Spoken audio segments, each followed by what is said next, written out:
as history. Now,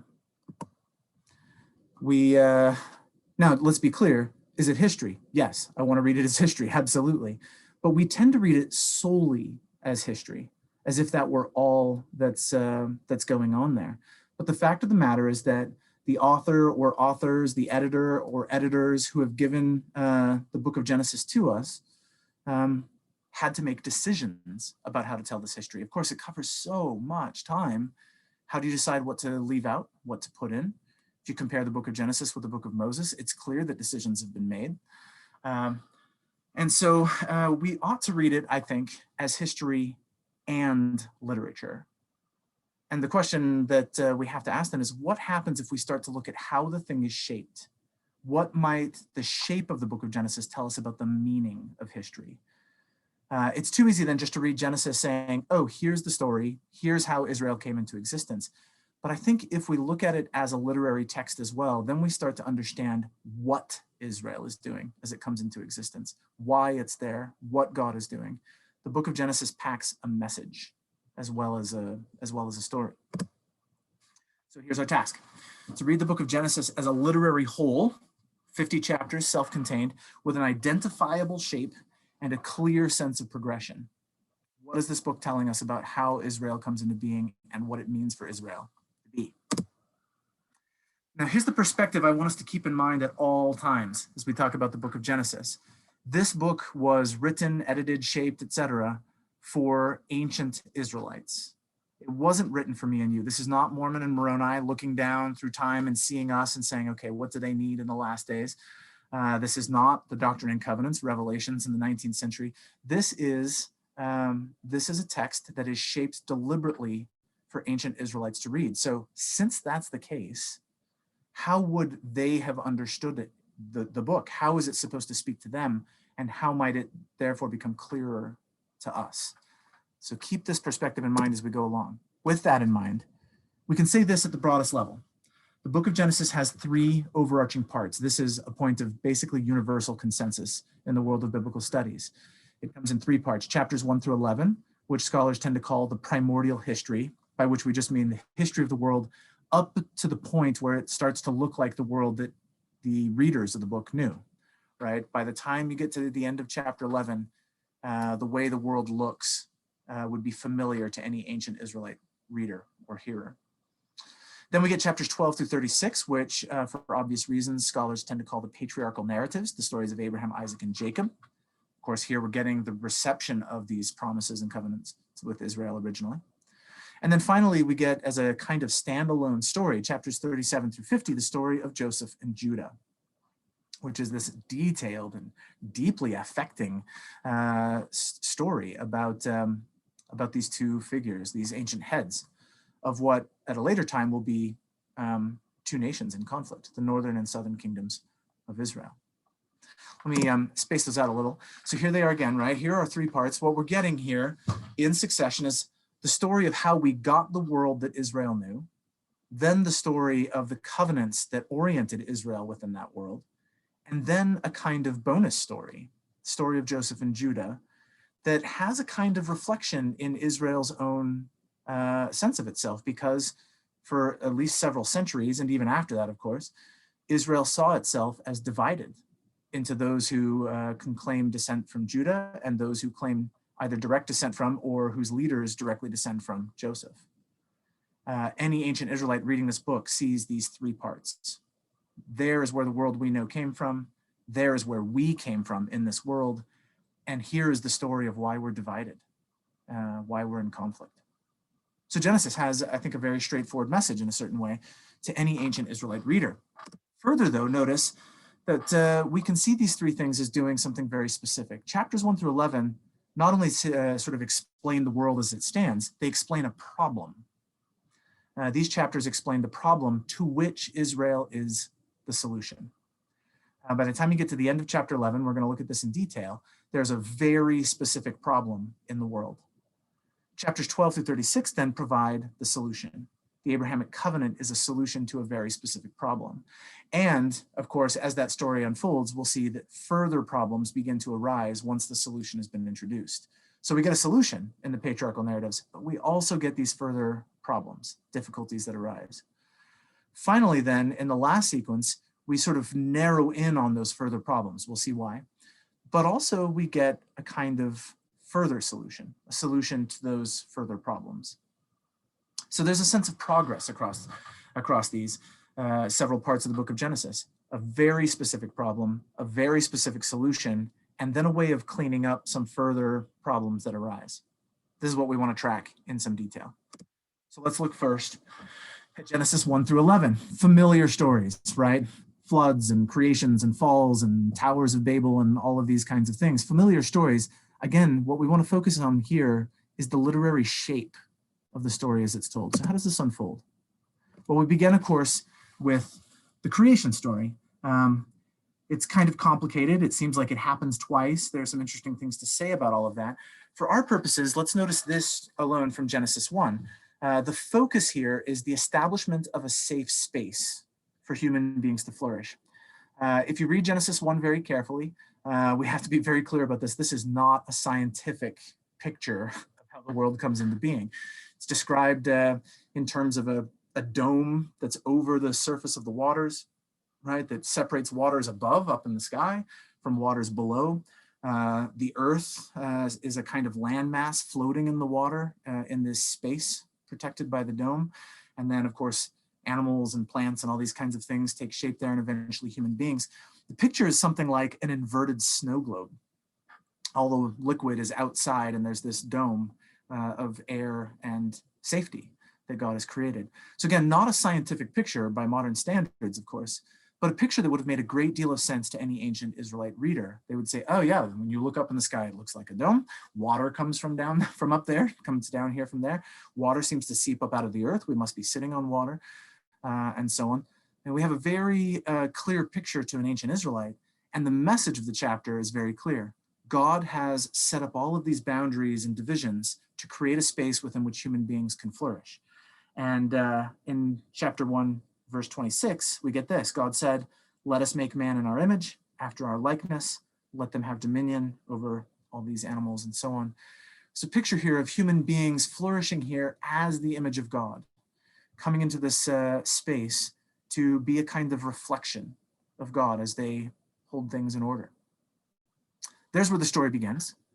Then, of course, we get famously a story of the fall. Now, you could literally spend years digging into the details of the story of the fall. It's an absolutely remarkable work of literature as well as history that clarifies so many things. It's so subtle. I want to focus us just for a moment on one verse. This is Genesis 3:7. This is the moment that Adam and Eve have partaken of the fruit. And it's described this way. So Genesis 3:7, the eyes of them both were opened, and they knew that they were naked.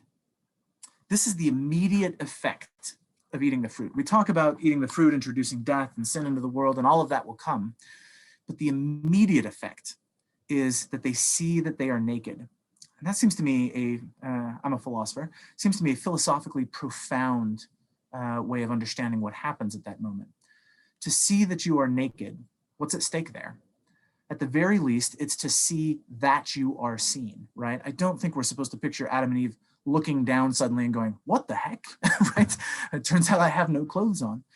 To see that you are naked is to feel the eyes of another on you, right? So the moment of their waking up, so to speak, is the moment that they come to see that they're in a populated world, to recognize that they are the object of another's gaze. This is what it is to become self-aware. So the fall, at the very least, is a story of how humans here in this space that has been made so safe for them become self-aware by becoming other-aware. Those are intertwined for them. They cannot see who they are without seeing who others are, and they can't see who others are without seeing who they are. We get here something like the dawn of the possibility of community and interrelation. The fall is a lot of things, but it's at least this. Human beings come to see each other and to see themselves through the eyes of one another. The immediate effect of all of this, well, the next story is Cain and Abel. Again, we tend to say the fall introduces two things into the world. It introduces sin and death. That's a very theological way of putting things. So the way that Genesis itself tells the story, and the message to any ancient Israelite reading this book, is that what follows from the fall is murder, sin and death in a very specific shape, intertwined for one, right? But for two, in the form of violence.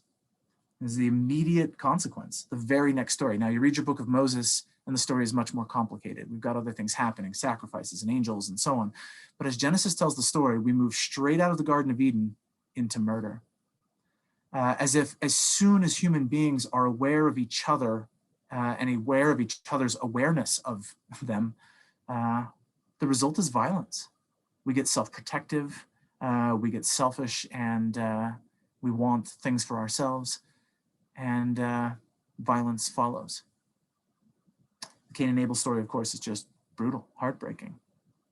As soon as human beings become aware of what's going on around them, they start to kill each other. And this very soon spins out of control. As the chapter goes on, this is chapter 4, of course, we get first the story of Lamech. And through Lamech, we get a kind of super Cain, right? It's not just that there's murder, there's now murder in abundance. And all of this, ironically, as the Lord is trying to intervene to stop this. Of course, very famously, chapter 4, verse 15, as you transition from Cain to Lamech, we get the Lord speaking directly to Cain, even after he's murdered his brother, and protecting him.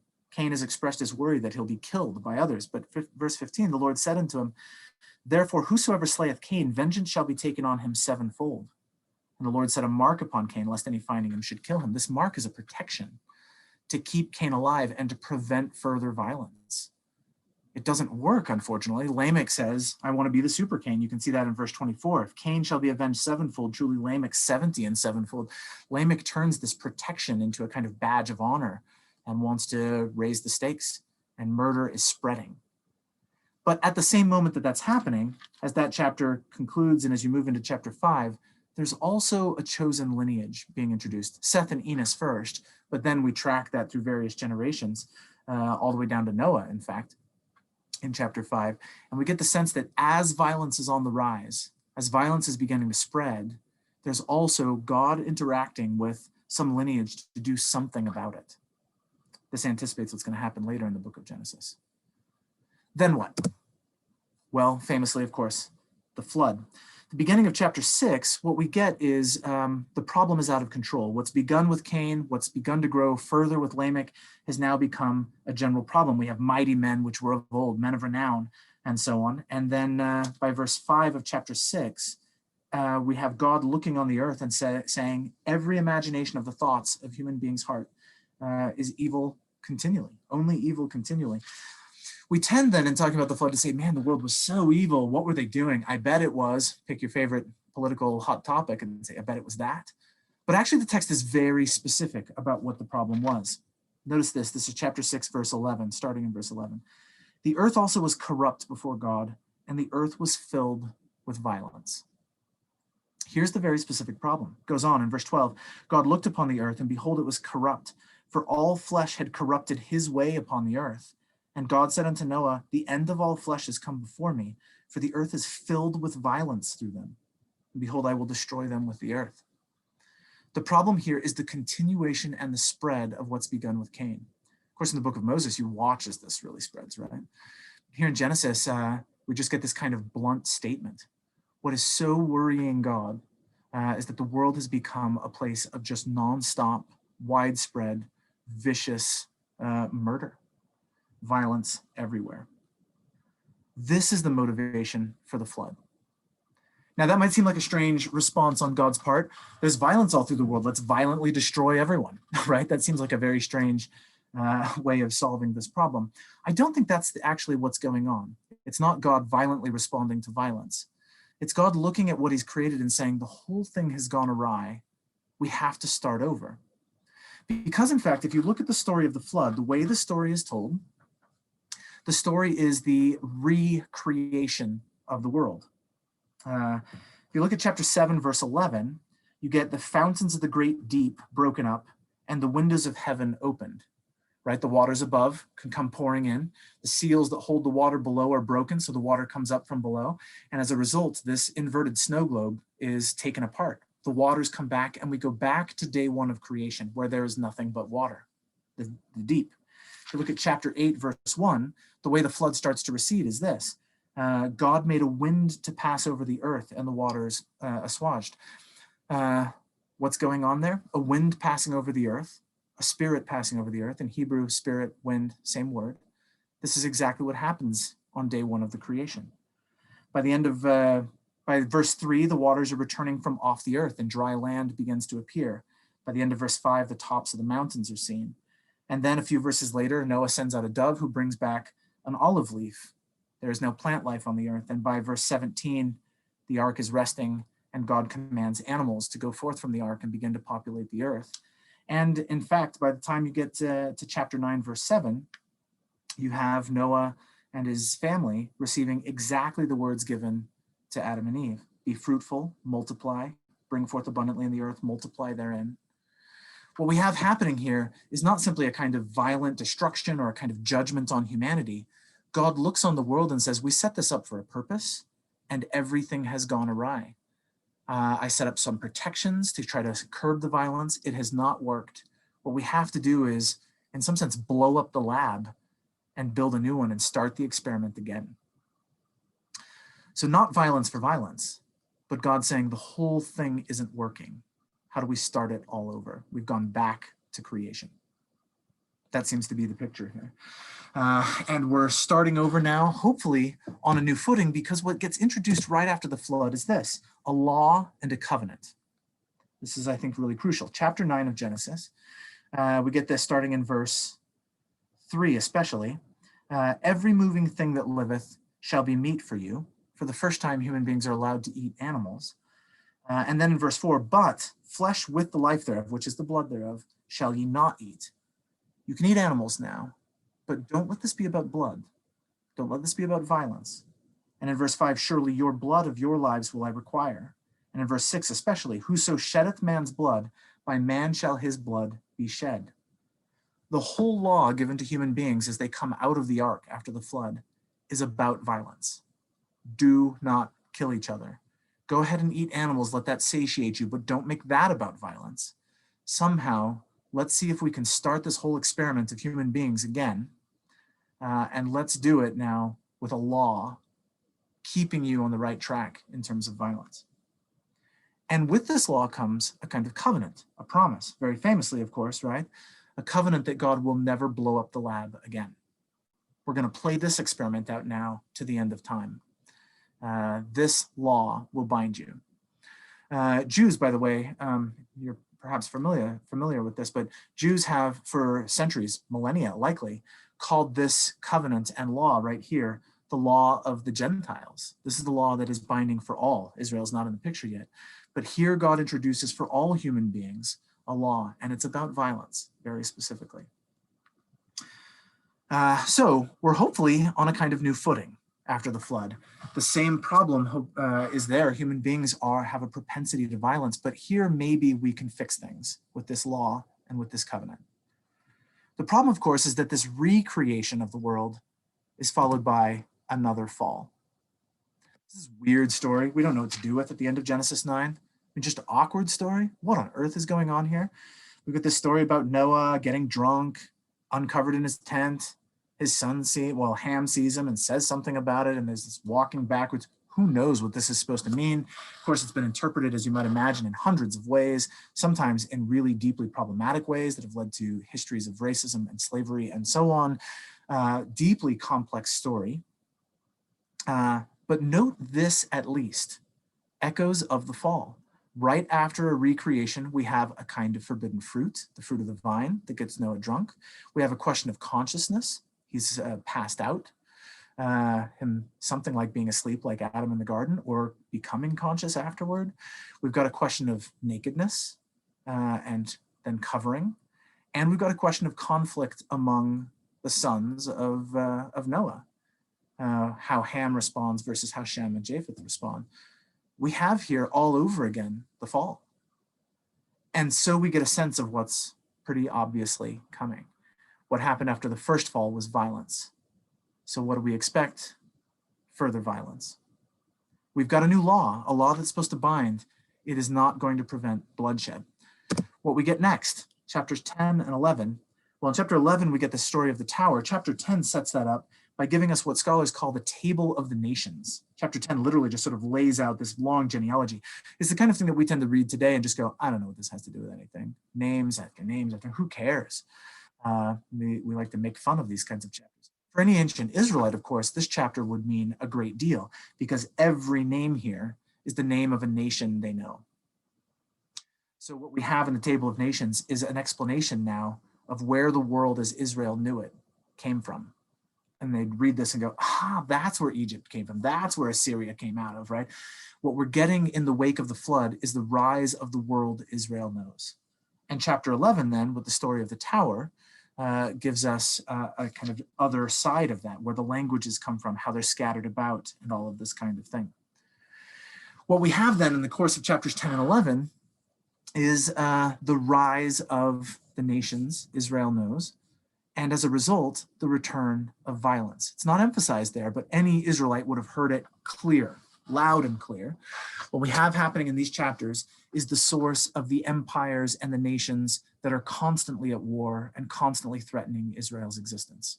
This is the world they know, the world of not just the kind of violence that began with Cain and Lamech, where violence was brother against brother, which is tragic and horrible, but the violence of nations.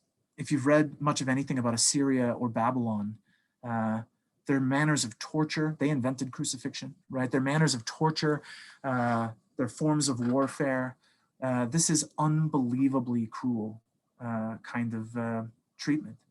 This is the world Israel knew. And as they read these two chapters, what they see is violence coming back with a vengeance, and coming now with in the form of war, protracted violence, not violence simply for an oath's sake that hopefully ends for a while or something. We're talking about systematic torture, enslavement, systematic rape, and so on and so on. What we have at the end of these chapters taking shape is the world Israel knows, but it's a world that's filled with the worst kind of violence. All right, there's our survey. Whoops. There's our survey of chapters 1 through 11. What have we got then in 11 chapters? Well, we've watched first as human beings have continuously rebelled against God's intentions for them to flourish. Rebellion here always taking the shape specifically of violence. First, a kind of fraternal violence, and then a kind of systematic national and international violence. War, in a word. We've seen God intervene over and over here to curb that violence and to curb it definitively. I mean, we've seen him creating a kind of chosen lineage that is holding out against those people, but we've also seen him re-inaugurate the creation, right? Blow up the lab and start over again with a new law, a law against violence and a promise. But we've also, we've come to the point where the nations that Israel knew well, the great empires who are constantly endangering their existence, where those nations have taken their rise and are at constant war. Violence has grown exponentially rather than retreated in light of this law. And let's add this detail here as we come to the end of Genesis 1 through 11. With violence on the rise again, and now in the worst form ever, God has painted himself into a corner, so to speak. I assume he does it on purpose, but God can't solve the new problem or the continued problem the way he did before. He has promised never to blow up the lab again. With violence now increasing rather than decreasing, he has got to do something different. He can't just start over again. Something else must be done. There must be a new solution. It's in this sense that Genesis 1 through 11 sets up a problem. The problem is human violence. The problem is people not knowing who God is, and as a result, going around and killing each other. And even if they know who God is, turning God into a God they can use to bolster their own power and so on. We have as a world rife with war and destruction. And there can't be just, an elimination of everything and starting afresh. What can we do instead? How are we going to proceed? Well, the patriarchal narratives is where we get our answer. What does this actually look like? The solution begins famously with the young couple, Abram and Sarai. Here's the passage, Genesis 12, 1 through 3. We want to read this carefully. Now the Lord had said unto Abram, get thee out of thy country, and from thy kindred, and from thy father's house, unto a land that I will show thee. And I will make of thee a great nation, and I will bless thee and make thy name great, and thou shalt be a blessing, and I will bless them that bless thee, and curse him that curseth thee, and in thee shall all families of the earth be blessed. Notice what happens there. The word to Abram, it's going to set this young couple on the road. Get thee out of thy country, from thy kindred, from thy father's house. Disidentify yourself with your nation, and I'm going to make you another nation. What we have here is a world, we would call it today the world of the Gentiles, right? All these Gentile nations at war with one another. Abraham, of course, is born into the midst of all of that, though with this promised lineage he's a part of, this chosen lineage. But he's born into the midst of all that. What God does in calling on him is to tell him to get out of that context, to break his ties with the nations, not to be one of the Gentile peoples, not to identify himself by power and politics and control and violence, but to go instead wandering. And what will come out of Abraham is another nation, a different kind of nation, a non-nation that's still a nation, that's going to be great, but is going to be great because it's a blessing. Great not because it has power, not because it has the biggest weapons, not because it's secured its land, not because its God is bigger and stronger and better than other nations' gods, and so on. No, but because it's a God wandering, a people wandering with their God, disidentifying itself with boundaries and borders and all such things. And their task is this, at the end, through them all families, the word in Hebrew means tribes, right? All these peoples have to be blessed. Their task is not to fight, but to introduce peace. We could say this then, this is the covenant. The covenant is God binding himself to a family so as to give rise to a very different sort of nation whose task is to bring peace to the violent world by introducing all of them to the true God, the God of peace, the God of love. That's the Abrahamic covenant. Now that's going to come with promise of seed and promise of land eventually, though it's a land that's always in question. It's going to come with priesthood and all of those kinds of things. But as Genesis shapes the story, most of that is not yet in the picture. Certainly priesthood won't arise there. It's the book of Abraham that clarifies that for us. Questions of land are murky. Questions of seed are still a bit murky. Here is the key beginning. A non-nation, a nation that's not a nation, whose task is to transform the whole world. Right, to renounce war and proclaim peace, as it's put in the Doctrine and Covenants. There's the picture. And this is what we get as the story continues. As you watch the story of Abraham unfold, it's the story of Abraham the peacemaker, right? Everywhere he finds conflict among people, he helps to solve it. He does this with Pharaoh in chapter 12, with Lot in chapter 13, with the king of Sodom in chapter 14, Abimelech in chapter 20, and remarkably in chapter 18, with God himself. Even when God announces violent intentions, Sodom and Gomorrah has become evil, their cry has come up to me because of what they're doing to the poor, and so on and so forth. God himself speaks and says he wants to destroy this. Abraham steps in the way, even there, to quell the violence. What if there are 50 people, 45, 40, 30, 20, 10? Please, no violence. No violence.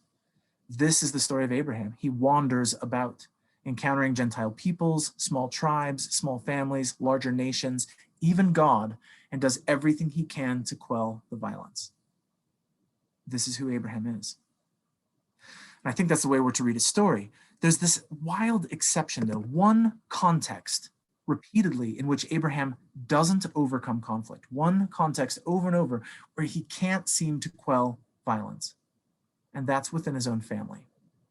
The first two and really sort of jarring examples of this are the stories of Hagar and Sarai, or later Sarah, right? Where Ishmael is put very much at risk because Abraham doesn't know how to, or doesn't see the way to, or feels he can't intervene, or whatever it is. Within his family, violence and conflict continues.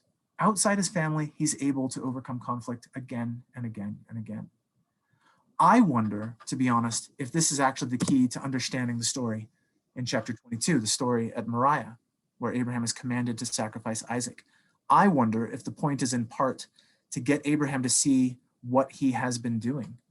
By being commanded to put Isaac on the altar, does he maybe see for the first time that in some sense he's been putting Ishmael on the altar over and over.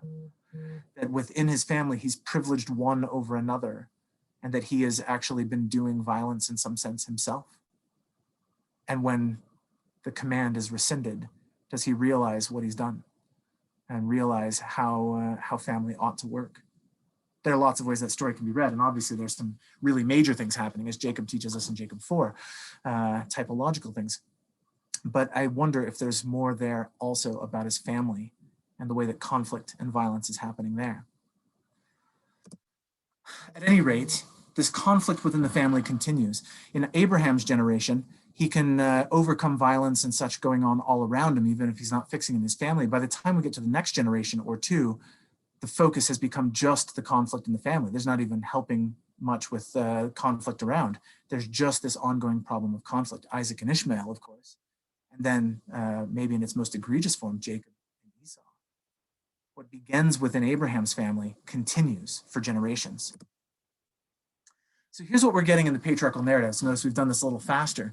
We've seen God introduce a solution to this problem set by the first part of Genesis, this problem of human violence. We've got the creation of a nation different from all other nations, the task of bringing peace to the world, teaching them of the true God. And we've watched as Abraham sets about the task. He's calming these conflicts wherever he encounters it, traveling around like a wanderer. But we've also witnessed how Abraham and his immediate heirs, these next two generations, are unable somehow to calm conflict within their own family. And the problems grow deeper with each generation. By the time we're at Jacob and Esau, it's dangerous. Very, very dangerous. So we've seen a solution, but we've seen crop up some further problems.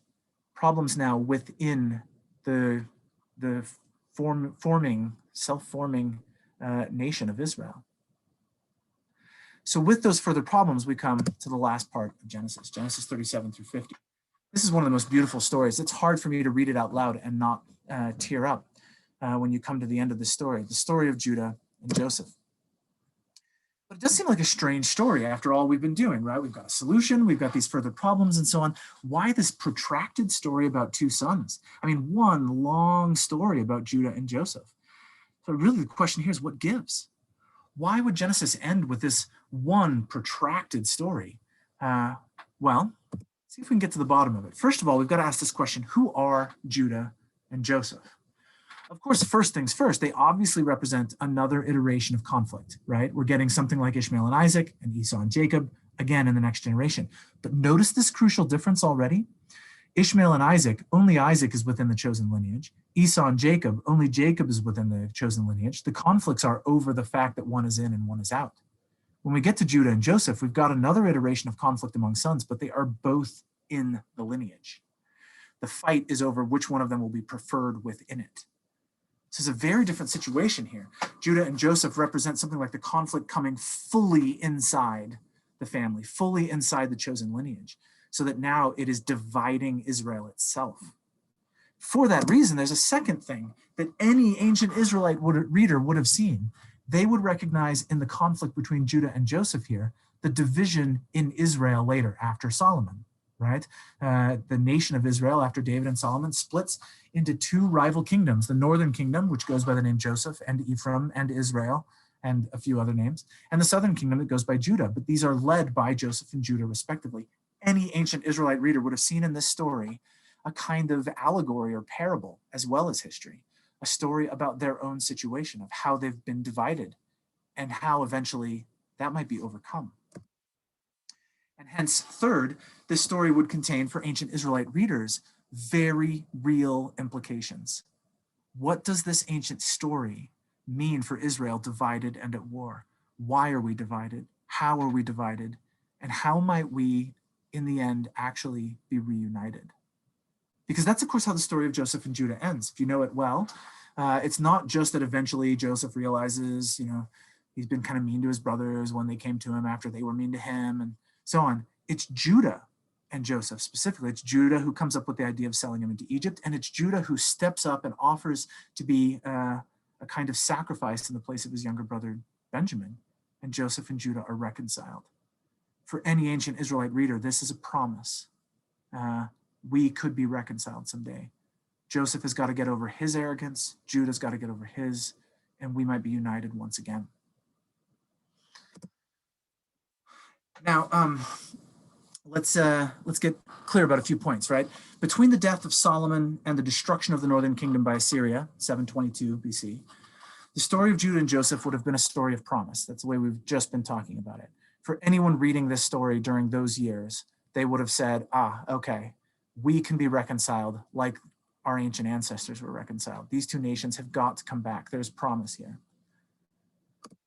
But then there's a period, right, after the collapse of the northern kingdom, 722. Of course, the southern kingdom is going to exist as a kingdom for more than a century after that, and then will exist as a people without sovereignty for much longer still. After the collapse of the northern kingdom, what does this story mean? There's no kingdom of Joseph or Ephraim or Israel. So what would Genesis look like to them? It would have to take on new meanings, right? The promise of reconciliation between Judah and Joseph wouldn't be the reconciliation of two nations, two sovereign nations side by side. It would have to mean something else. This, I think, is really quite crucial. The readers in ancient Israel who are most interesting to us as Latter-day Saints would have been in this later period. And let's note this too, this we've got to be super clear about. A particularly important prophet arose precisely at that hinge moment, at that moment when the northern kingdom collapsed. A prophet who found himself with this very specific task. He had to sort out the implications for the covenant of the loss of the northern kingdom. He had to sort out what Genesis means. And that prophet is, of course, Isaiah. Let's add this further thing. A century later, there's another prophetic tradition beginning with very deep investments in these questions of Judah and Joseph's relation. And of course, I'm referring to Lehi, Nephi, and their heirs in the promised land.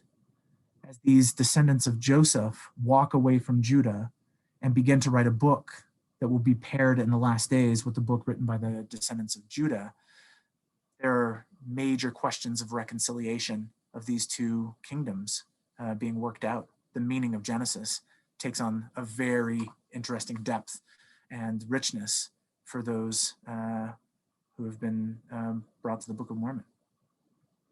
So a few points there that are particularly important. All right, so we've come here to the end of Genesis. What have we got? Well, we've got a complex and affecting story here at the end of Genesis that makes this implicit promise that these two parts of Israel will be reconciled.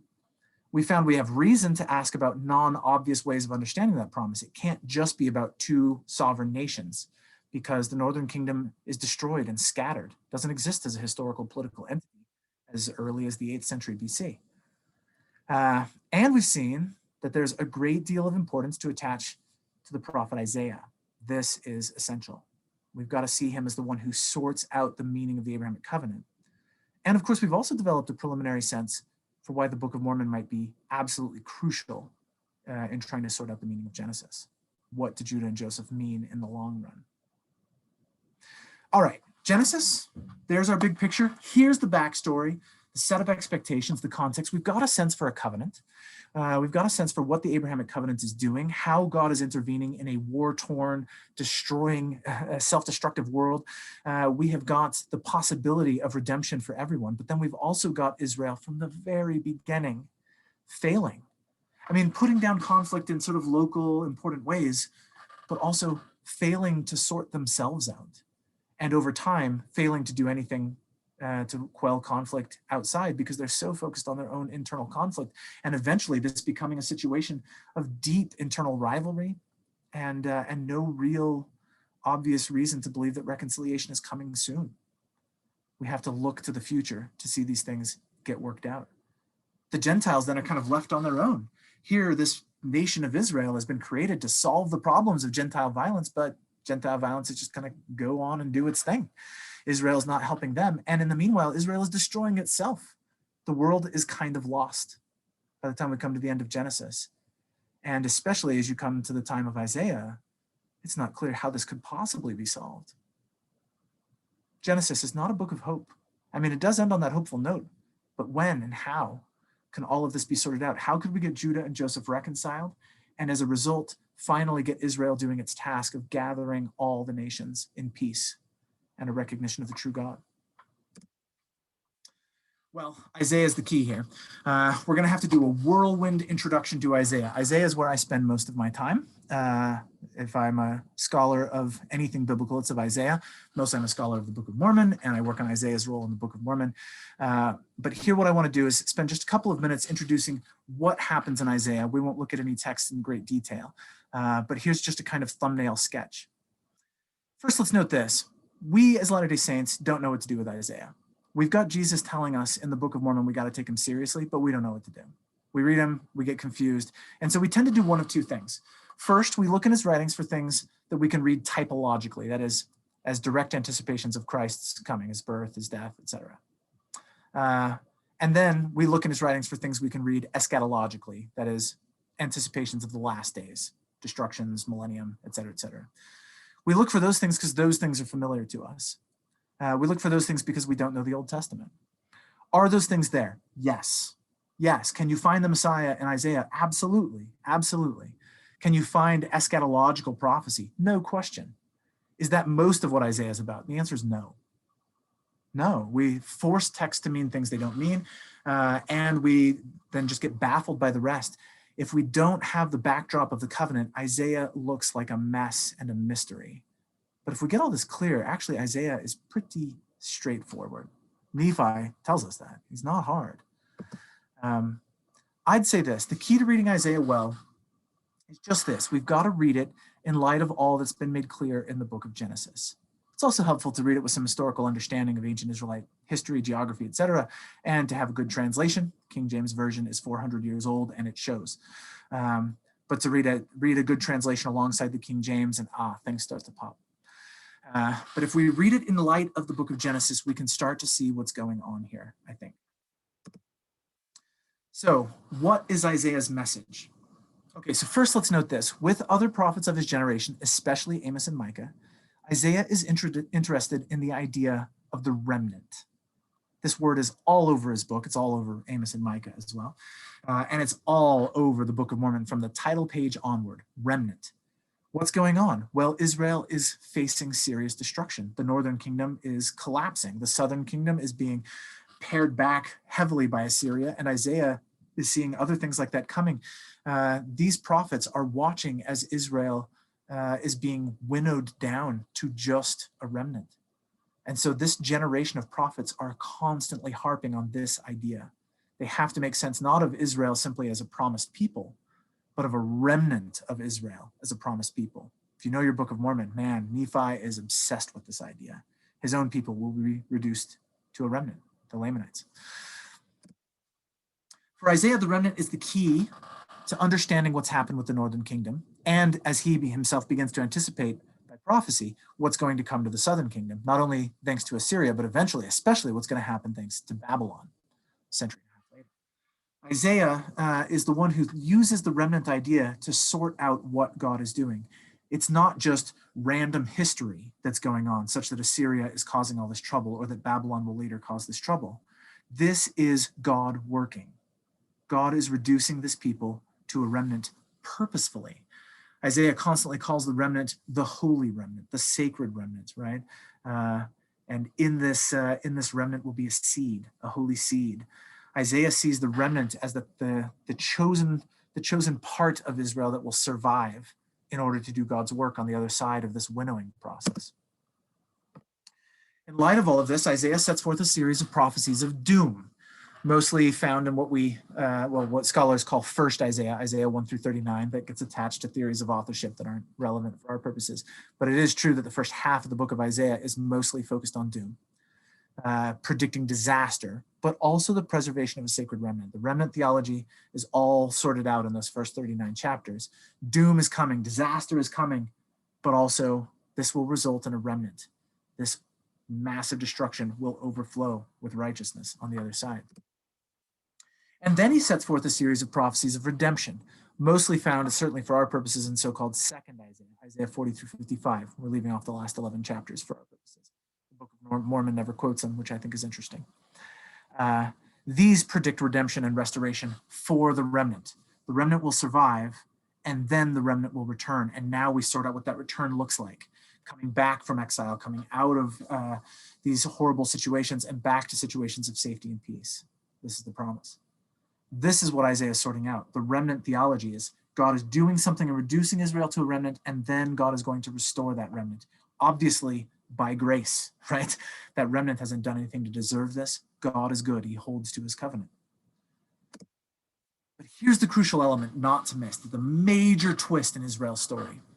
See, it's not just that Israel has to be reduced to a remnant and then saved by grace. That would be interesting, and that would be beautiful, and God keeps his covenant and his promise. But it's way more than that. It's crucially this also. This is the only way Israel can fulfill its original purpose, as found in the book of Genesis, which, of course, as we've seen, is to bring peace to all nations as they become aware of who God really is. This is the task that Isaiah is sorting out. He doesn't just promise that Israel will be redeemed. He promises that Israel's reduction to a remnant and then redemption is how the Gentiles will be brought to peace and will be brought to know who God really is. I'll give you a couple of exemplary passages. Isaiah 49:6, quoted, of course, by Nephi a couple of times, and by Jacob in the Book of Mormon.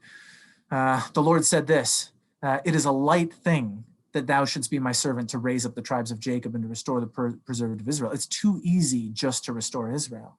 I will also give thee for a light to the Gentiles, that thou mayest be my salvation unto the end of the earth. Or this very famous passage quoted over and over in the Book of Mormon. How beautiful upon the mountains are the feet of him that bringeth good tidings, that publisheth peace, that bringeth good tidings of good, that publisheth salvation, that saith unto Zion, thy God reigneth, as their enemies are overcome and they're redeemed. The Lord hath made bare his holy arm in the eyes of all the nations, and all the ends of the earth shall see the salvation of our God. This is the message in Isaiah. The chosen people have been reduced to just a remnant. It's then sent into exile in Babylon, etc., scattered among the nations, so that when God redeems them in grace, it will wake the Gentiles up. All the nations will go, that God, the God whose promise is kept over generations and generations, who pulls them out of this abject situation and brings them back as promised, that God is God. And seeing that that God is God, they will help them come home, nursing fathers and nursing mothers and so on, laying their wealth before Israel to restore them to their lands and worship this God, the God of Israel. That's the promise in Isaiah. Here's maybe the most beautiful version of it. Isaiah 2, very famous passage. You find it also in Micah. And of course, it's the very first lines of Isaiah that Nephi quotes in the big block of Isaiah in 2nd Nephi. And the promise here just could have come straight out of Genesis. Shall come to pass in the last days that the mountain of the Lord's house shall be established in the top of the mountains, shall be exalted above the hills, and all nations shall flow into it. All the Gentiles coming to the temple to worship the God of Israel. Many people shall go and say, come ye, let us go up to the mountain of the Lord, to the house of the God of Jacob. He will teach us of his ways. We will walk in his paths. For out of Zion shall go forth the law, and the word of the Lord from Jerusalem. He shall judge among the nations. All these Gentiles shall rebuke many people, and they shall beat their swords into plowshares and their spears into pruning hooks. Nation shall not lift up sword against nation, neither shall they learn war anymore. That situation from Genesis 10 and 11 finally overcome. Isaiah opens with the prediction of the fulfillment of the Abrahamic covenant, with the Gentile nations finally seeing who God really is and overcoming their violent propensity, and everyone coming to see that Israel's God is God because God has redeemed the remnant. That's what the book of Isaiah is about. And of course, that's going to involve a Messiah coming. And of course, that's going to involve last days and eschatology and all that kind of thing. Yes, yes. But we're missing the spine that holds this whole body up if we don't catch this remnant story. All right. That was really quick. Whirlwind introduction to Isaiah. But this is why Nephi is obsessed with this, because he is watching this story unfold in Joseph, how it's going to happen among his people as well as among Judah. Judah will come out of exile in Babylon. They'll be gathered again in the last days and so on. But Nephi says, so will my people. We too have been scattered.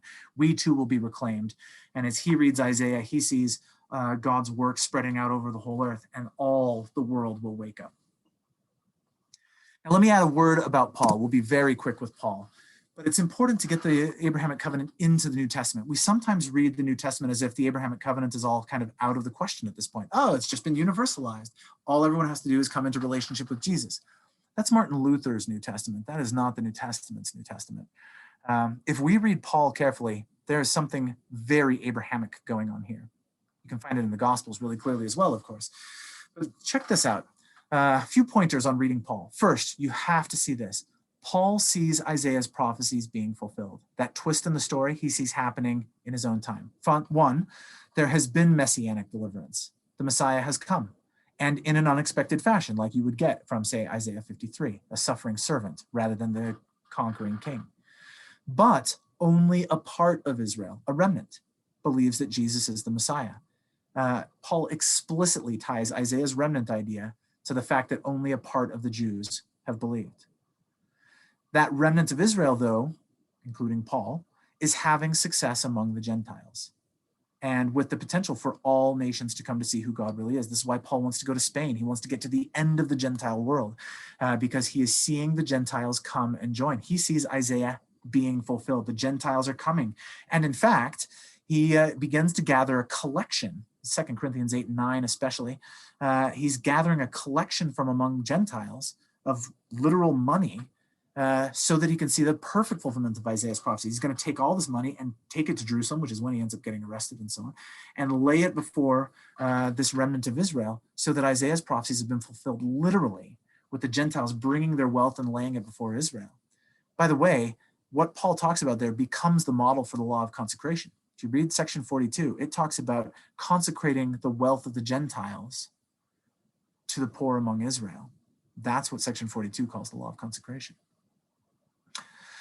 So Paul sees Isaiah being fulfilled. He sees this and says, this is what's happening right here and right now. Hey, Israel, wake up.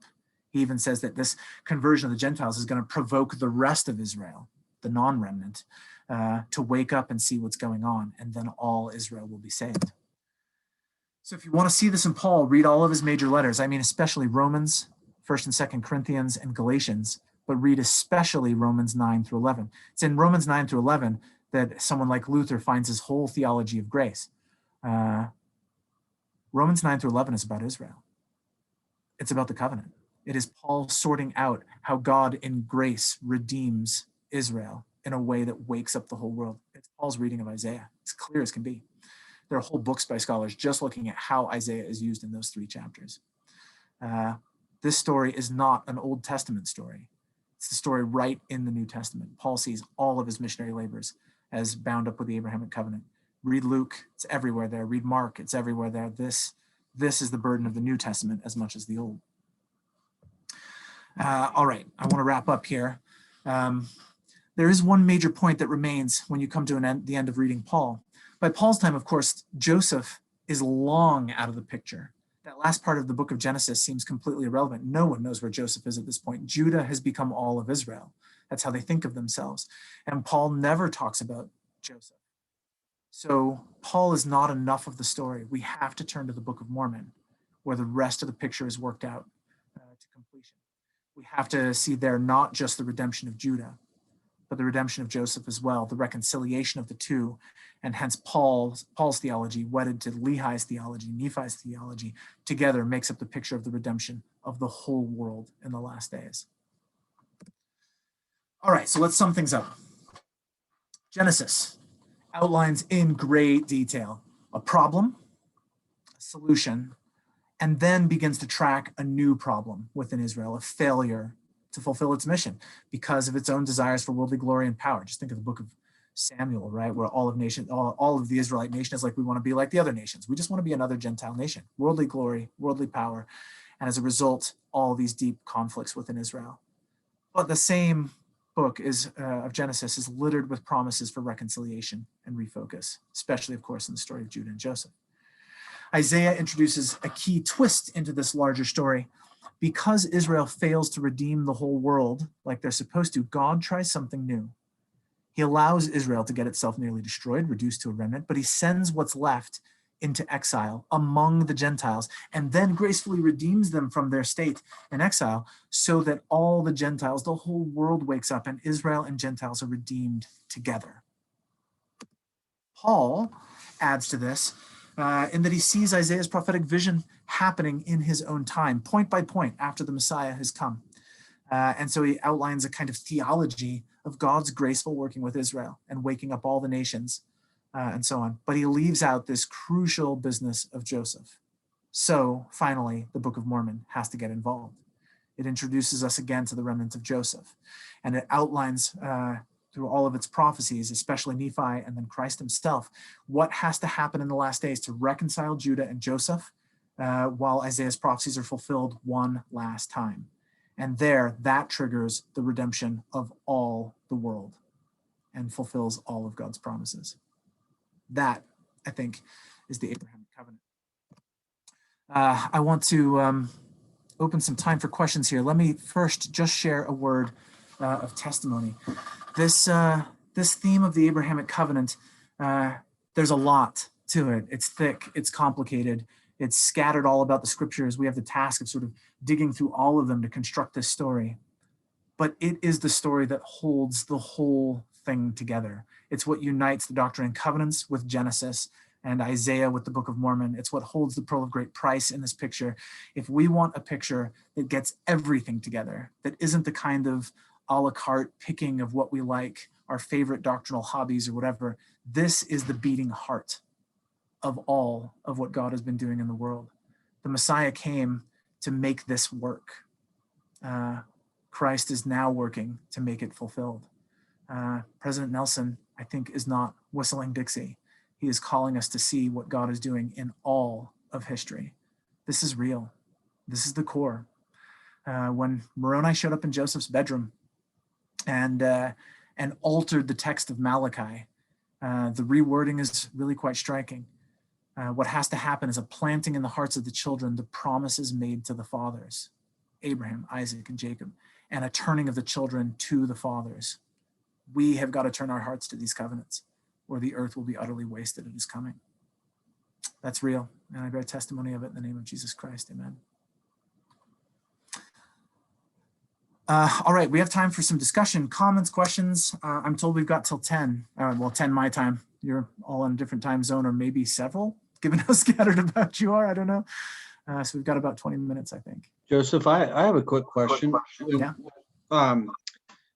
When you consider the JST 50, 24 through 38, do you have any other insights? I mean, obviously what you just testified of, where he promised that Moses and Joseph, the great seer of the last day, would bring a knowledge of their fathers and a knowledge of the covenants. But I'm just curious if you have any other thoughts, because that Joseph Smith translation is loaded with some insights.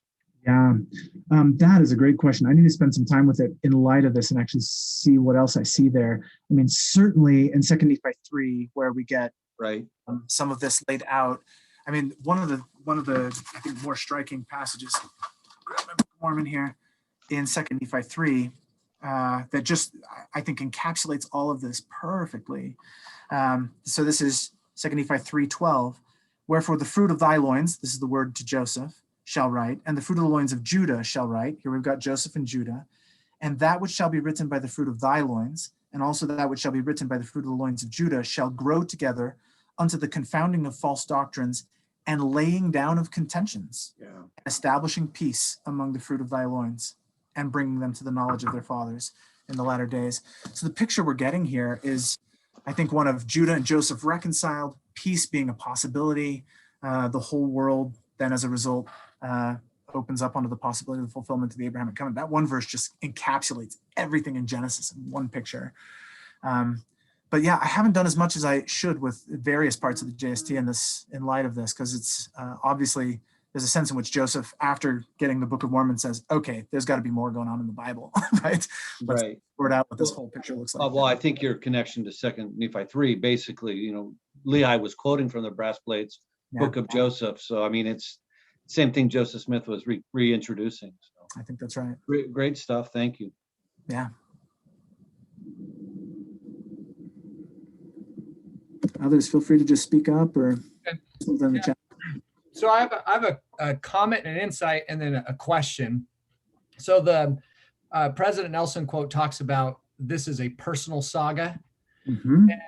I just found it super interesting. I've got a son who's about to go and be a freshman in high school, and it seems like the temple is a place where all of this comes together into our story. And so we have the creation of a safe place that's infant, that's childhood. But as we start to grow to be self-aware, I mean, my little kids are awful to each other sometimes. There's growing violence, maybe. We do a recreation through baptism, but middle school is the Hunger Games. I mean, as kids become self-aware, they start to Yeah. consume each other, and the solution is the covenant that we're preparing them for. And then Yeah. it's like post-covenant, all the work I've been doing for the last 16 years now is resolving conflict within my family. It just Yeah. seems like that the story seems really relevant on the covenant path. So thank you for Amen. something to chew Amen. on. My question is the Micah verses in 3rd Nephi. Mhm. Jesus quotes them a couple of times, and I don't know what to do with them. This idea that Israel will be among the Gentiles as young lions and will go through and tear them to pieces, Yeah, which seems seriously. counter to this violent, this peaceful solution. I don't know what to do Yeah. with it. What do you do with it, if anything? Great. It's a great question. Let me riff on your comment for just one moment. Yeah, I couldn't agree more that this lays out a kind of individual path as much as a global one, right? And one of the things that I think is absolutely essential is that Israel nonetheless fails, which is every one of us, and their redemption comes completely by grace, right? And comes by grace so that God will get his larger work done, not because like, oh, that meant I didn't have to do anything. No, like God is finally saying, good, now let's get to work. Yeah, I think every step of it just has this beautiful individual story as well as our global picture. Yeah, what to do with these Micah passages? They are brutal, just brutal passages. And I mean, in some sense, the answer I have is simply, I don't know. I warn my students about them, right? We read them, we talk about them, we talk about how violent they are, and then we just say something like, be careful in how you interpret these, especially because there's a long history of fringy Latter-day Saints and people who end up outside the church using these passages for various purposes, right? So they are politically complicated passages. That seems counter to the point, because it seems like Jesus is warning the Gentiles. Right. Yeah. The Latter-day Saint Gentiles in the covenant. Absolutely. That's what it seems like to me, but I still don't get it, Yeah. And I'm with you. So I mean, at the very least this, right? I take it as, yeah, exactly this, a stern warning to Gentiles, which for the Book of Mormon is me, right? I'm a Gentile by Book of Mormon terms. And so at the very least, I take it that way. It's clear that it's important, not just because Jesus says it, but Mormon will circle back to it and is literally in his final testimony. His final words to the Lamanites are, lay down your weapons of war. He's clearly sort of saying, be like the anti-Nephi Lehis, unless God commands you to take them up again. Right? You're like, oh, really? And that's just 2 chapters. That's Mormon 7. That's just 2 chapters after he has given a warning to the Gentiles, and again brings up the passage from Micah. So clearly the Book of Mormon throughout is reiterating those passages and saying you can't get around this. So I don't know exactly how to hear it. I certainly don't want to hear God saying, I like violence and this is the way this is going to get done. It may be, if nothing else, it may be a kind of just warning that if the Gentiles continue in a kind of arrogant way, crushing Lehi's children, that it's not going to go well. And in that sense, you could read it something like Isaiah. You could read Isaiah and say, wow, this God really likes to hurt Israel. Or you could read it as God going, Israel, you idiot, stop running in the road. But fine, if you're going to run in the road, here's what I can do with it. Should we hear Micah the same way? Like if we as a Gentile nation, for example, cannot get this right, there will be a price to pay. But I'm hesitant to make any solid interpretations because, boy, it's heavy. It's heavy stuff.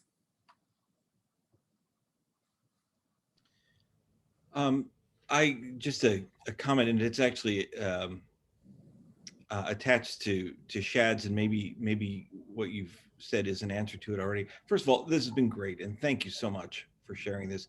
So neat to see some big themes that we can sink teeth into, and it's been really effective in me in taking parts that feel like I've understood and then just putting them all together.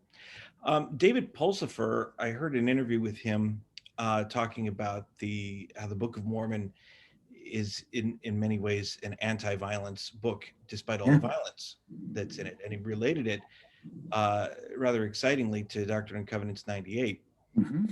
And one thing that I was learning is, as I was considering that, because I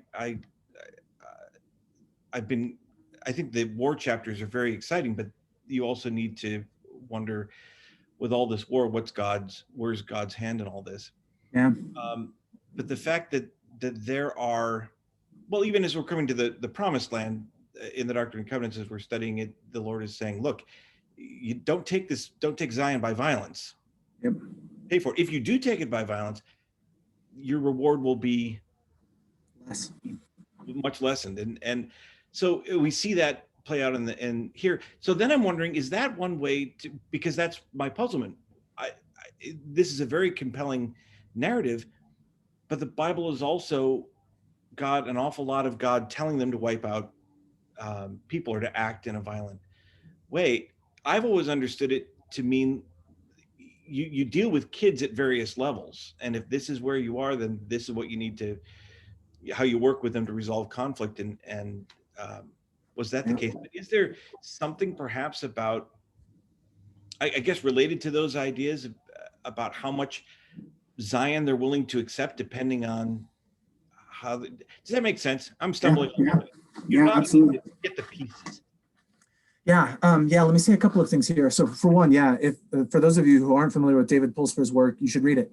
And in fact, Patrick Mason and David Pulsifer have a book coming out together later this year from the Maxwell Institute. That's just a kind of reading the theme of violence and nonviolence in the scriptures. It's a beautiful book. I've had a chance to read it in draft. So I really like what he's doing there. I think there's actually a very direct way to read the war chapters in the Book of Mormon that complicates the way we tend to read them directly. I've written about that. If you want to read it, there's an article I wrote a couple of years ago called simply "The Structure of the Book of Alma." If you sort out the structure of the whole Book of Alma, it turns out that Mormon is doing something with the war chapters that otherwise we miss. Short version of it is that he structurally sets it side by side with the story of the sons of Mosiah. The Book of Alma basically splits into two halves and they run in perfect parallels. And so you have all these parallels between the stories of the sons of Mosiah, two brothers especially who are going among the Lamanites who were supposed to be king but have given it up, two brothers who go among the Lamanites who want to be king but didn't get it, similar interactions with queens, etc., turning points where Abish is very like the stripling warriors, etc., etc., etc., all these connections. And it seems that what Mormon is trying to do is to say, here are two ways we might relate to our enemies. Do you go among them and convert them to peace, the Anti-Nephi Lehis, or do you go among them and promote war and create violence and conflict? So I think Mormon is actually, it's the war chapters read in isolation can look like a celebration of violent victory, but set side by side with the story of the sons of Mosiah takes on a very different message. So I think there's a lot that can be done there. More generally, how do we make sense of these stories of violence running through scripture generally, and maybe in the Old Testament in particular, where it can get egregious, right? Wipe out this entire people, sparing not even women, children, animals, and so on. Let me float one idea. This might feel beyond the pale for some, and I understand that it might sound, some might even wonder, is that even allowed? Is that apostate or something? I think it's not, but I think there's some real value in this possibility. There are many biblical scholars who think that a lot of those stories of extreme violence are, frankly, propaganda would be the way to word it, right? That these are stories that were made up by ancient editors / authors and put in the text in order to say, look at how great we are as an Israelite nation. We did these things and so on. It might feel strange to follow that because it sounds like a kind of anti-biblical, anti-scriptural move, unless we see the story that is actually developing here in the text of Israel is constantly pining after the other nations, right? Wanting to be like them. We have the Bible is correct only in as much as it's correct, right?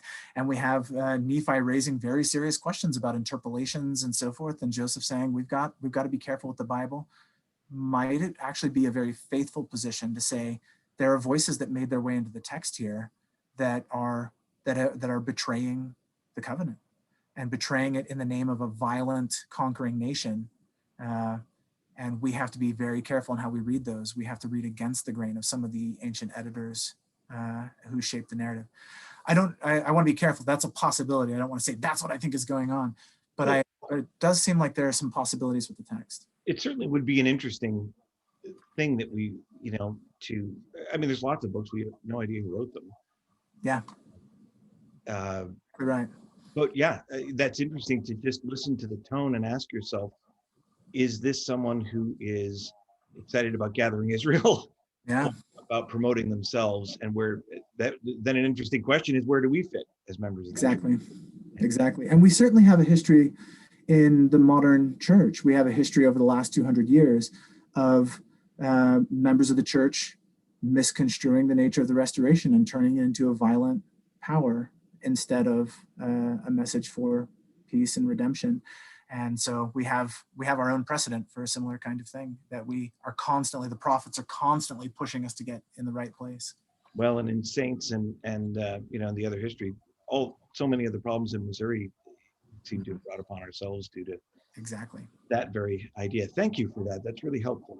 Of course, yeah. I had another thought along those lines. Perhaps maybe a middle ground between that. Mm-hmm. It doesn't necessarily need to be manufactured history, but if we were to look at, say, the Meet the Mormons movie, it's not fake, it's not false history, but neither is it completely indicative of what the Latter-day Saint experience is like. Right. If I were to watch Sports Center, it would look like my favorite team can never do anything wrong because all you get are the highlights. Now, I live in Chicago. The Bulls are horrible. But if you watch their highlight reel, if you watch their Joshua literature, they can't do anything wrong. Yep. Anyway, just maybe another way of looking at it.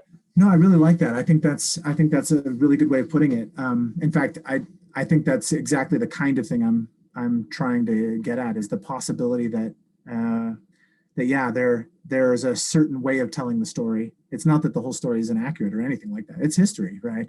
But that it's got a propagandistic spin or something like that at places. That's a real possibility. Again, I want to be careful. I don't want to drill down on that and say that's the best way to understand it. But it is a real possibility, and one way we could make sense of it.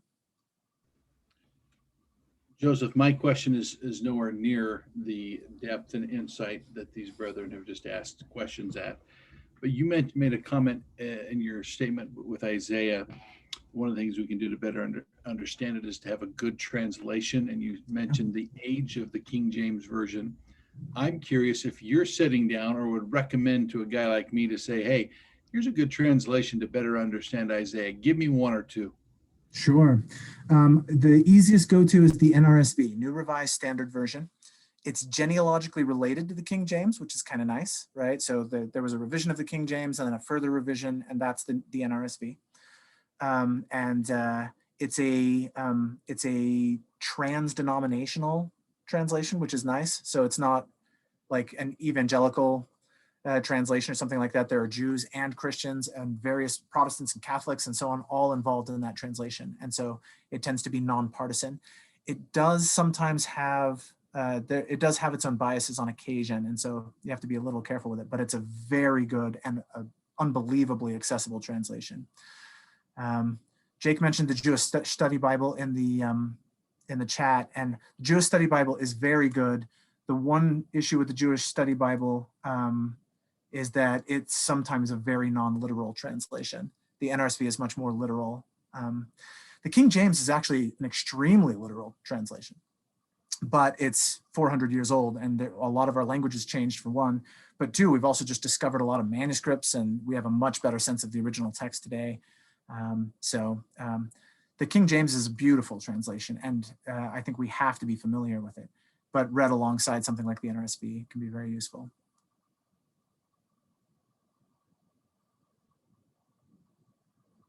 I should mention also, there's a recent article in the Religious Educator a year ago, maybe, by Benjamin Spackman. That's a kind of review of various translations and how useful they are of various parts of the Bible. So it's a really nice article. It kind of summarizes what's out there.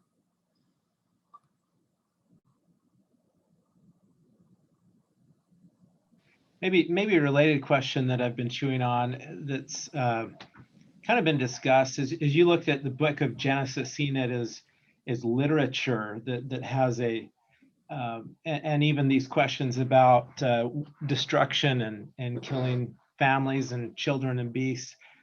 If the assumption is that the Bible is primarily historical and it's, just telling things as it happened, that's a very different assumption than saying, it's got more literature elements where there's an agenda.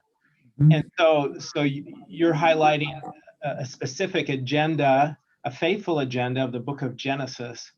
But then others could say, if there's an agenda to Genesis, then there's an agenda to the rest of the Old Testament too.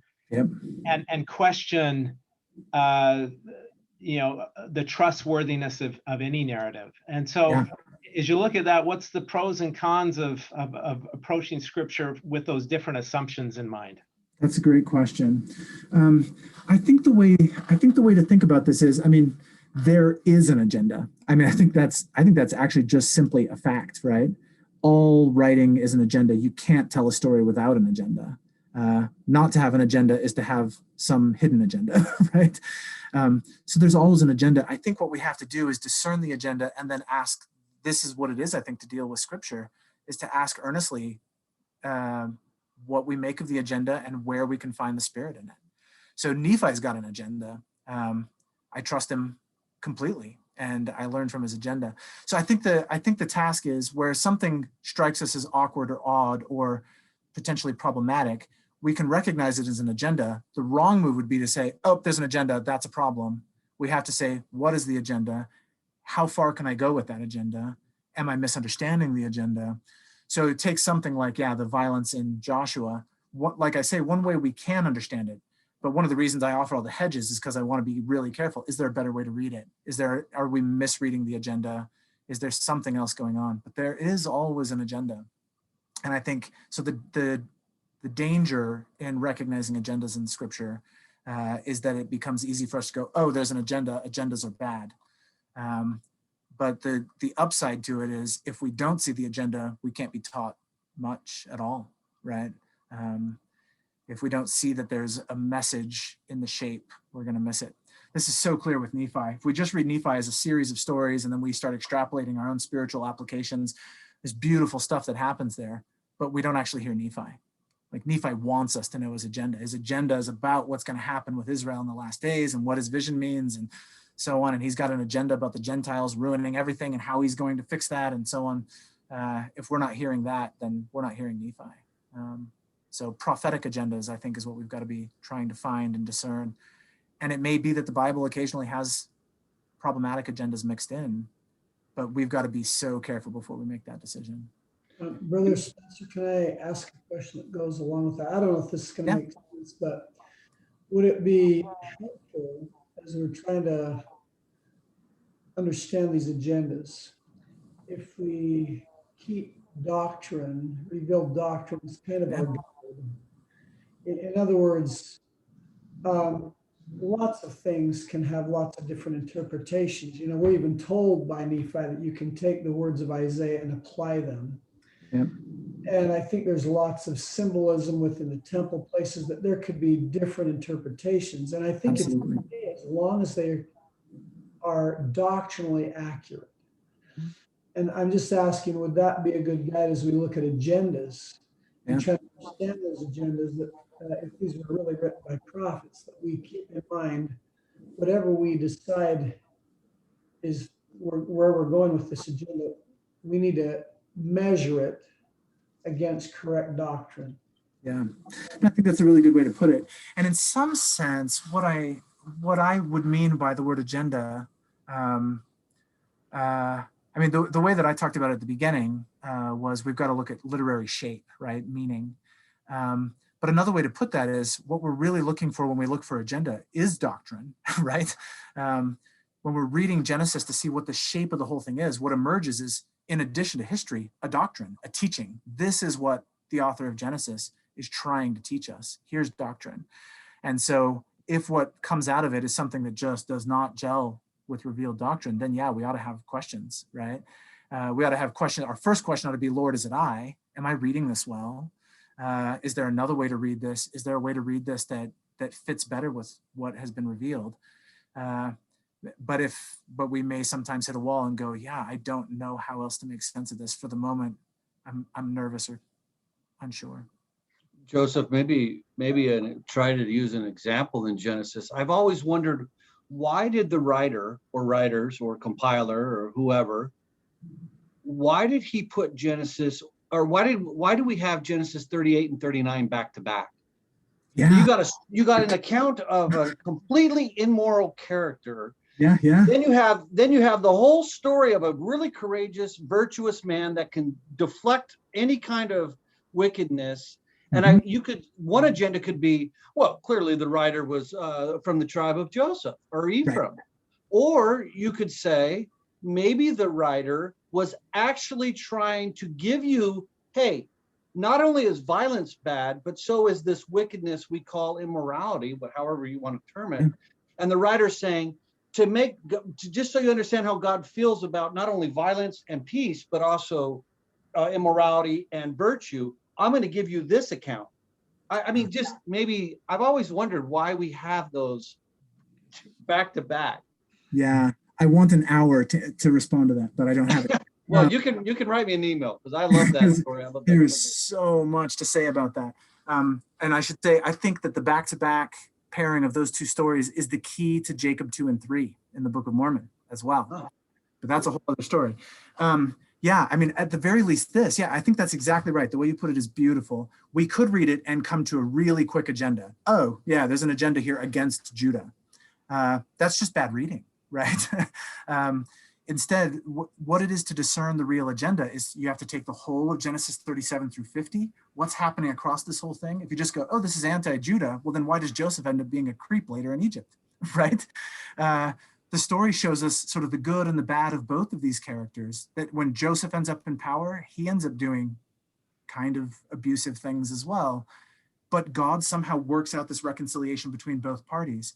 And there's the sexual component is actually really deeply interesting. Joseph is innocent and virtuous and also super naive, right? And Judah is a creep and an oppressor, but also ends up being the person who offers himself in place of his brother. This is a much more complicated agenda than just a kind of who's good, who's bad. So yeah, I think this is the way to do it is this discerning agenda is the work it takes years to get to, right? We can't just look at something and read off really quickly. Oh, that's obviously pro this, anti this, or whatever. It takes time to really sift and discern. And that's the kind of work we've got to do, always in conversation with revealed doctrine, always in conversation with current prophets and with the Spirit and with the rest of Scripture, big picture. Yeah, this is hard work. Yeah, and I try to tell students that one of the blessings of reading the Scriptures is you have presented to you the author of righteousness and the author of sin. Yep. And you can see that in the text as is, but what you're introducing today is, you got to consider a little deeper. But the Lord, I don't think that's bad. The Lord wants us to discern and know the author of sin and the author of righteousness, and then have the power and the ability to choose the right one. Yeah. Yep, exactly. I think that's exactly right. And the complexity is always more than we want it to be, right? And the more we can see just how complex it is, the better we'll do this. Yeah. I want to be careful. It's too easy to give the impression that, to say that there is something besides history and Scripture, something laid on top of history, can sound like we're saying it's really easy to read off what's going on in Scripture and then draw conclusions. It's actually, I think, quite the opposite. This is the hardest, longest work of all. And we have got to do it so humbly, so carefully.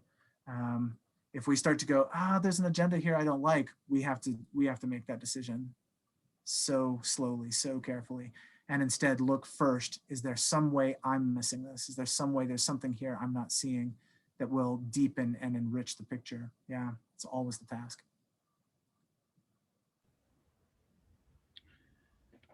Brother Spencer, there's one last question from Brother Judd, and then we need to wrap up our time here. Are, Yeah. are you comfortable with these brethren if they have additional questions and thoughts reaching out via email to you? Of course. Wonderful. Yeah, my email in the chat so that everyone has it. Great. I know there's things that have inspired us, and we'd love to unveil more and ask more questions. And thank you for being here to help us connect dots and expand our understanding and feel and sense things. It's been wonderful. Jacob, did you have something you wanted to share though? Yeah, well, just a question. So, and Brother Spencer, I think you kind of answered this in your last statement. But you know, sometimes in the news, the term postmodernism gets treated as a kind of boogeyman where we try to read the agenda into everything. Yep. But that postmodern turn actually made us all a bit more humble to where we do have to check and make sure that we're not returning God the favor and creating him and his word in our own image. Totally. And so my question to you was, how do you keep from doing that? Is you're trying to suss out all of the different, well, what's the frame and what's the agenda and what's the bias and all of that? How do you make sure you don't read your own into all of that? Yeah. So years ago, so my good friend Jim Faulkner, he teaches philosophy here at BYU. He's retiring next year. He was kind of a mentor to me. He told me this story that for a while, the philosophy department was housed with the religion department at BYU. And one of the religion professors Back in the old days. Yep. One of the religion faculty sauntered down the hall, and Jim was in his office and said, "Oh, philosophies of men, right?" And Jim responded with, "At least in my department, we admit that we mingle it with scripture." Which I thought was a kind of a saucy response. That's definitely Jim's style. But what I actually really appreciate about that is that we are all running that risk constantly. And one of the things that becoming aware of the difficulties of interpretation and where philosophical presuppositions lie and what it is to read and look for the overarching messages of text, to be aware really of just how easy it is to bring an agenda means that we will be hopefully just infinitely more humble, right? So for me, this is actually, it's not, the task is never to somehow be rid of or get out of all of the complexity of having your own agenda, your own misinterpretations, et cetera. We will have those. The question is how aware we can be of them so that we recognize when they're there and recognize how they're a kind of tendency toward a misconstrual. The task is something like a good therapist, right? A good therapist has to worry about how her own tendencies and neuroses and so forth are affecting the relationship in the clinic. I think that's us reading scripture and working with students and so forth. We have our own doctrinal hangups and our own emotional issues and so on that are shaping what we're doing. The more aware we are of those, the better. Hopefully, the more humble we are. And we will misconstrue always. We've just got, I think, to recognize that and confess it and then pray and hope and work for better interpretations. Thank you. Do you know if Jim has that story written down anywhere? I don't know that he does. I should bug him. Yeah, call him up. Say, hey, write that down real quick. Yeah, he actually needs to write a memoir in general. He's got way too many good stories about his time at BYU. So, yeah, thank you. Yeah. Thank you, Brother Spencer, sincerely for your time today. And Lord bless you and your important work, what you're doing there. And thank you for blessing us today. Thanks. All right, brethren, we will take a break till 11:15. That's 6 minutes, just a bit shorter than we had anticipated, but stretch, run a lap around your house or building, whatever you need to do to get ready for the next phase of our training until lunch. So we'll be back at 11:15. Thank you all. Goodbye. Thanks, Brother Spencer. Thank you. Thank you.